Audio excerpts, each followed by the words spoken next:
I'm about to give you I all don't the know. biggest relationship advice that you've ever heard. Oh gosh. Have more sex. Have more sex. I'm telling you this as a man. It's one of the most healthy things in a relationship. Yeah. I'm telling you. You could have 20 things on your day that you don't want to do. 20 things. Make sure having sex with your husband's on there. Wait, that it's not something I want to do? There's a lot of people that don't want to. I mean, there's I'm saying. certain times that I'm just like, I've been pulled on all day by this person, Don't touch me. Listen. And we have certain times of the month that you have to stay away from me. There's other things you can do. I'm just talking about relationships in general. The older you get, don't let that go. Yeah. Keep it fun. Keep it alive. Okay, that's another douchebag. All right, people. Okay, it's a lot to unpack here. I felt it. We literally had that conversation. I felt it in the room the moment he just kind of started to like 10 seconds in. Who wants to go first? I got a rant, so who wants to go first? Can I go first? Go, Jesus. Go ahead. The moment he dismissed her when she said, "What if I don't want to be touched?" And then he's like, "Well, you know, you're not supposed to like let it go or whatever." Like, let what go? What the fuck? I think I get what he's trying to say, where it's like intimacy is a very important part, but is it really just sex to you? You can't have an intimate moment with your woman, like holding her or holding hands, communicating, like just hanging out. Just hanging out. Like it's always just the sex. Ears. Like that's it. Like, is that what intimacy is for you? Isn't there more? Like that's all I got to say. I don't know about how you guys want to add on to it. I'll go last. You guys keep going. Netflix and chill. Yes. Yeah, he sounds like a bitch. He sounds like he's a sex addict the way he came off. Yeah. I'm trying to understand where he's coming from, but it's a little hard to. I guess what he's trying to say is, don't let her weaponize sex against you. I'm assuming is where he's trying to go, and you know I might be wrong, but I'm literally trying to see where he's coming from at this point. I get it. Don't let any of your partner, man or women, weaponize sex or anything against you. But in all honesty, I mean, even me and my partner, we don't be having sex every single freaking day. That is boring. We got things to do. The I ain't got time for that. Yeah, no. The problem, before I go on my rant, the problem that I have with this guy, he left it so general. Because he didn't explain what exactly he was trying to imply. Because what Omar got from it is not really what I got from it. Because at least what I think he was trying to say, because he wasn't clear about it, is I think he's trying to say, like, don't let that flame of passion go out. Right. I think. Yeah. I think that's what the he was trying to say. He but tied it only to sex. But, okay, but just because you don't have sex every day, that doesn't mean that the flame has gone out, though. If that's what the he was aiming at. Say it. Just, if anything, it sounded more, to lay on it. Or relay on it. Yum. The way he said it, like at the end, because you can tell, I don't like that she was like trying to dismiss him, but like she let him like take over it. Like, you know what I mean? Like she was just like, oh, what if I don't want to? I don't know. It's just like I read her mind, and I guess when she was telling him off and like giving her point of view, he started explaining it like you guys are saying, like about intimacy, and I think he just came too hard also. And I guess I see what you guys are saying, that he meant it, but well, but that's kind of what we think. Yeah, you didn't have to go to that extreme. Yeah. Like, have a lot of sex. Like, boy, come down.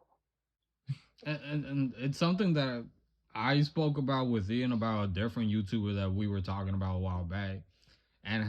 how, the guy was telling the girls, I don't know the asshole's name, doesn't matter, but he was talking to the girls and saying, you guys are always saying no, and you're letting, like what Omar said, and I don't think what Omar said is the same thing that the guy said, but the guy did use the same thing of like, you can't let your woman weaponize it and da da da da. And there are cases where women, most of the time, do use, sex as a weapon. However, I think in most situations, it's where a woman just doesn't want to have sex, whether she's mad at you or just doesn't feel good, or maybe, like even what she said, once a month. Mm-hmm. She doesn't owe you her body. Mm-hmm. Like, what the that blows my mind for guys to feel entitled that even if the girl doesn't feel good, she needs to you, dude. That's rape. I don't know how else to put it. That's straight up rape. I'm gonna just be honest. I knew we were going south the moment he said, "I'm gonna tell you the one biggest thing."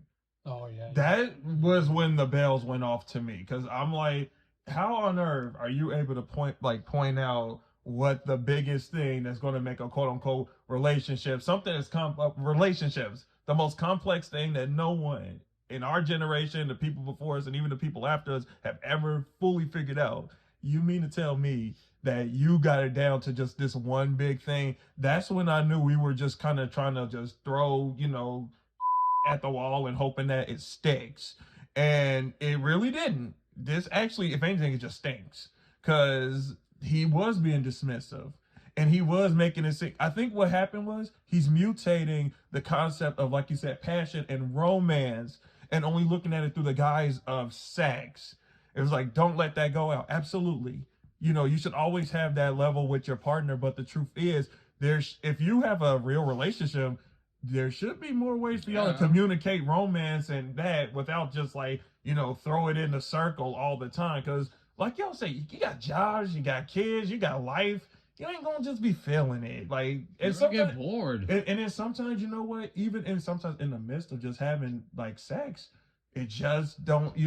How many people said they have to fake it to make it? Why would you do that? No. Anybody else got something they want to share? I do. So, like, back to what Richie was saying, that he was trying to, like, say that, like intimacy or whatever relationship, like, don't leave that part out. I feel like it goes back to. Oh no, I remember what I was going to say.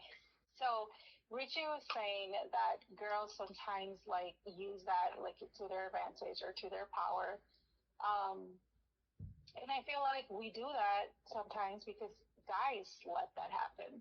You know what I mean? Yeah. Like we figure out how men's brain works, and so it's technically not the guy's fault from what I'm seeing, going back to it, is that it's just the way guys are wired and women are wired. Like, it's just a very powerful difference when it comes to sex. Us, we need to be mentally there. I feel like a lot of women do. And men, they can easily just whoop and get turned on and they live their life like that. But it's not, at the end of the day, it's not what they're looking for. It's not fulfilling them, and so they get depressed or whatnot. They get into different life situations because they don't deal with that. They just are like living life and fulfilling themselves with something that is not true, which is just their physical feelings. But that's what I think that back to what Richie was saying. Yeah, I think like this guy as a tool. Like this guy, I think, is a perfect example of the guys that do just think about just that's what a relationship is. And then they wonder why they can't connect to anybody. Yeah, and he's one of them. Mm-hmm. He just doesn't know it. So, buddy, if you ever hear this, Stop thinking with your bro, because clearly it hasn't worked out for you. And I'm sorry that we're judging you. I'm not. I'm not. It is what it is. So, go get some help.